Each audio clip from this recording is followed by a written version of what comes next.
back to the San Diego Opera Podcast. I'm Nick Revelis, and my special guest today is Lise Lindstrom, who's singing Turandot for us. Again. God, welcome back. Thank you. It's so good to see you. Thank you. Delighted. You've been busy since the last time you were here, which was the 50th anniversary concert in 2015. That's right. New roles. Lots of new roles. Brunhilde? Brunhildes. Oh my gosh. Yeah. So how's that been? Amazing. Yeah. First of all, I'm thrilled to be back, of course. Well, we're thrilled to have you. I feel like San Diego is an extended family for Absolutely, me. And I'm yeah. really just thrilled to be back. Brunhilde, I love her. Yeah? I love her. I love singing her. I just hope I get more and more opportunities to do that. Now, you've done a complete ring, but you started out just doing a Valkyrie. That's correct. Is that right? I did my first Valkyrie in 2013 in Palermo. Ah. And then I did my first ring cycle in the winter of 2016. So the difference between doing one and doing three is ... All that in a bag of chips. You know, it's funny when you go, I just did a Valkyrie again just last month in Hamburg, and I thought, oh, it's just one. It's so easy. And to be honest, the pieces suit so well. I'm a complete convert. I just love it so much. I love the material. I love the music. I love the philosophy behind the gods and their struggles. I love the silliness and craziness of this dysfunctional family, which is basically what it is. Yeah, exactly. I love it so much that it doesn't feel like a chore. It just feels long. And, you know, the thing about Wagner, which is unlike most of operatic composers, is that you never repeat anything. So you say That's something, right. Yeah. and it's like Shakespeare, Right. basically. Right. You're saying new words every single time you go and have an actual conversation with somebody. There isn't a cadenza and then a repeat of the coda. You don't ever do that stuff in Wagner. So it's a lot of words, and that's what I think was the most daunting the first time. Is I actually really wondered whether I was going to remember it all. Okay, tell the truth. Did you? Yeah. Whoa. Yeah, I did. Good for you. First time through. Yeah, I really did. That's I mean, a chunk of text. It's a lot of it's a lot of text. It is really a lot of text, but it all makes sense. Yeah. So if you're in that character and if you're in that role, you are going to say what you're going to say next. That makes perfect sense. It's logical. Right. Yeah. Exactly. There's no stretch of the imagination for what's coming next. So, which doesn't really bring us to Turandot, but we're going to go to Turandot Yeah, anyway yeah. because you're Yeah, singing we it wanna for do us. Now, completely different pacing, I would imagine, for yourself, because Absolutely. you've got a whole act off, other than making a brief physical appearance. Exactly. And then halfway through the second act, I know. you sing this gigantic Mount Everest of That's right. an aria, and then virtually through the entire third act. Yeah. So, what do you do during the first act? Well, it really Just practically speaking. I mean, No, practically speaking, it really depends on the production. So if I do make a physical appearance in the first act, then I show up when everybody else does for their makeup and wig call time. I spend the time like everybody else does in the show, who starts at the top of the show, warming up in my room, preparing.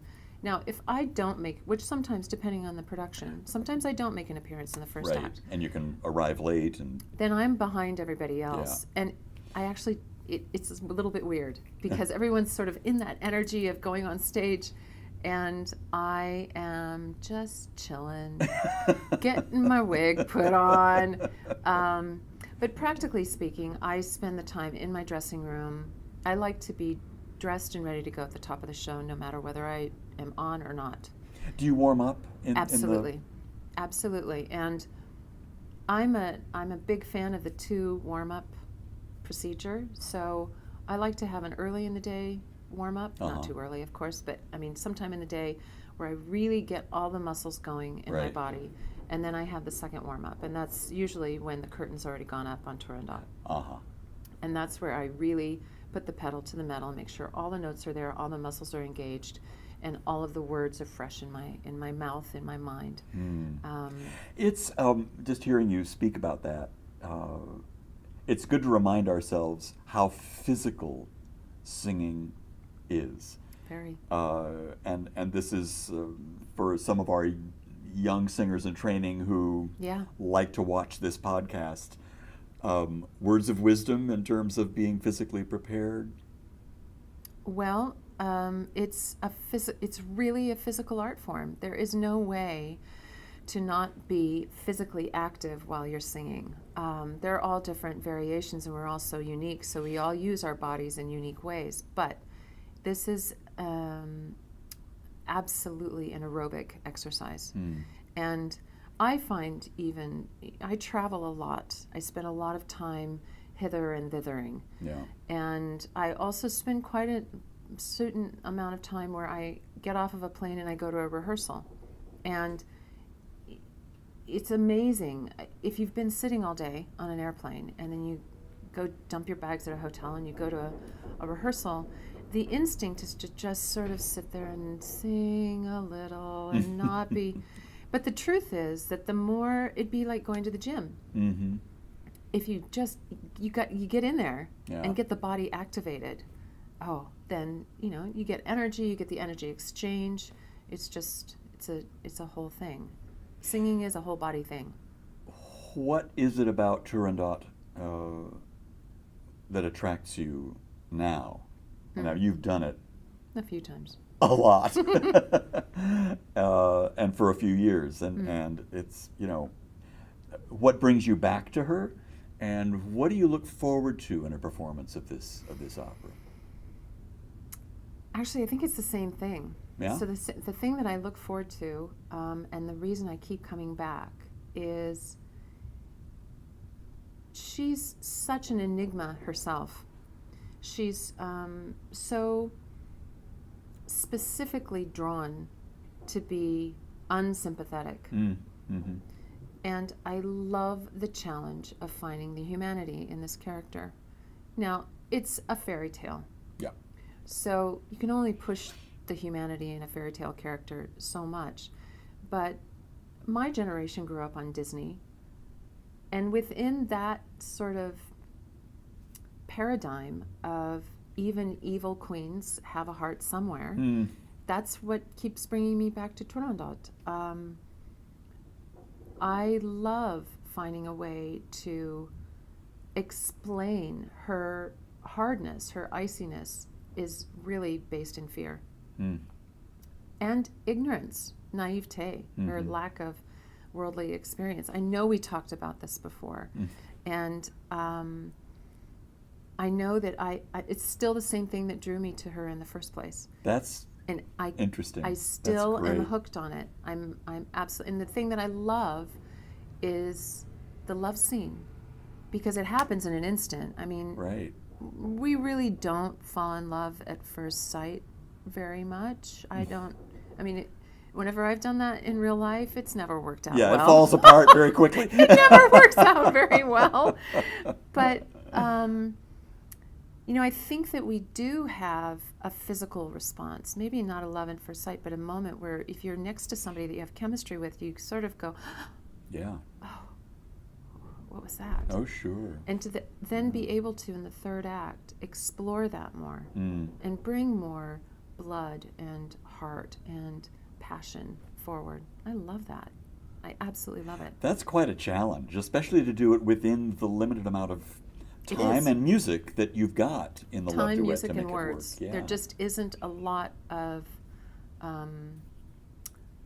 room for expansion. So it's an acting challenge. It is. But it's also a personal challenge, because in order to portray it to the audience, I have to find that space within myself. Yeah. So it's a challenge of letting that affect me. And that's actually my new sort of thing that I love, is allowing myself to be affected. Not to have a prescribed idea of how I want the role to go necessarily. I have still many ideas of how I want the role to go. I've done that. But now to have an availability within myself to be affected by the music, by what the tenor does, by what Liu does, so that it's spontaneous. That's a new challenge for me, and I love it. Is it a matter of letting go within the confines of, I shouldn't say confines, that's not quite the right word, but within the parameters of what's been given to you on the score? Absolutely. And then forgetting about that so that you can... That's a great way of putting it, because that's where the spontaneity comes from. So, of course, all the notes are learned. All of it has been practiced ad nauseum. We all know exactly what we're going to do, but then you just sort of hands off. Yeah. See what happens. Yeah. And that's where the magic comes. That's so interesting. We just heard that from a great Persian instrumentalist, a setar player. Oh, yeah. Who, because the story comes originally from 12th century Persia. Of course. Right? The Silk Road story. Of course. I'm repeating myself to a lot of people who've been coming to some of these events about that. And it's a new discovery of mine. I didn't realize that the story went back that far and really has very little to do with China. It's more out of Persia through other areas Absolutely. to Italy and so on. But we introduced it with a wonderful setar player who said exactly the same thing you just said. He says, just in Persian classical music, we spend years memorizing modes and motifs, and then we're told after so many years, forget about it all and just play. Wow. Right? It was a very similar thing, both related to Turandot, which I think is kind of fascinating. How fascinating, though. I can't, I feel lucky because I always have the parameters of the piece. Right. That's what also allows me to be so courageous, is that I have the piece. I'm never without a rope. I'm never without a net. I should say that, not a rope. I have a rope. But I'm never without a net. I have the net of the piece and the net of the composition. I'm not sure that I could... I'm always fascinated by improvisational artists who have a chord structure, and then from there they just go. Yeah, it's amazing to me. And I'm not sure I'm that brave. Yeah, but in what you just said a few moments ago, I think that's exactly what that is. That you've got that bowl that's already there. Yeah. But there is a certain amount of improvisation within those parameters that you have, and that's exactly what you have to do in those few moments of music, as we were talking about, finding the vulnerability of that character. Have we ever timed how many minutes does Turandot sing? I mean, do we know? Yeah, I don't know. I haven't timed it. Somebody told me that's the best 20 minutes you'll ever do, and I was like, is that all? It feels like a lot longer than 20 minutes. Yeah, really. But it isn't a lot. It isn't a lot of time. No. It just goes to so get fast. all that done. Yeah. Well, one more question. What's next? And anything new role wise coming up for you that you're looking forward to? I did the Brunhildes, all three of those, which was great, and then I did another new role, Die Färberin, the dyer's wife in Frau ohne Schatten, which was fantastic. And then I did another new role, and this is all in the last year and a half. Marie. In Wozzeck. Ah. Do you love that opera? Since I was 15. Really? It's one of my top 5 operas. Right up there with Otello and Don Giovanni. I absolutely adore Wozzeck and know every note. Do you? I just love that piece. Oh, it kills people. It just, literally, on stage. Literally and figuratively. But, every time I've seen it, I just come apart at the seams at the end. Because it's it is so gut-wrenching. It is. It is. And so it almost killed me because to learn it is a whole other ball of wax. Yeah. But I have to say I agree with you. Oh, it's a great I think it's an extraordinary piece. Absolutely extraordinary. I prefer it to Lulu, whereas a lot of people feel I've the heard opposite. that a lot. I'm not as familiar with Lulu, Yeah. partly because I won't sing it. Right. I mean, I could, but I don't want to. I think there's some distilled majesty in this Wozzeck. I mean, it's an hour and a half that will absolutely change your life. Yeah, yeah. And I love it. Yeah, I cry at the end of Wozzeck like most people cry at the end of Butterfly. Right. And I just, I love Butterfly, but I don't react that way anymore. Right. But Wozzeck, every time I see it, it's well, like, I got to tell you, Nick, I'm gone.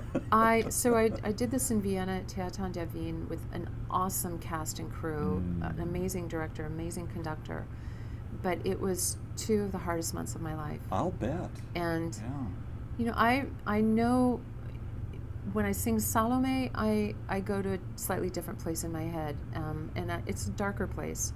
When I sing Elektra, I go to a darker place. I have to be conscious of the fact that these pieces have power, and that I'm in that world for a lot of hours in a day.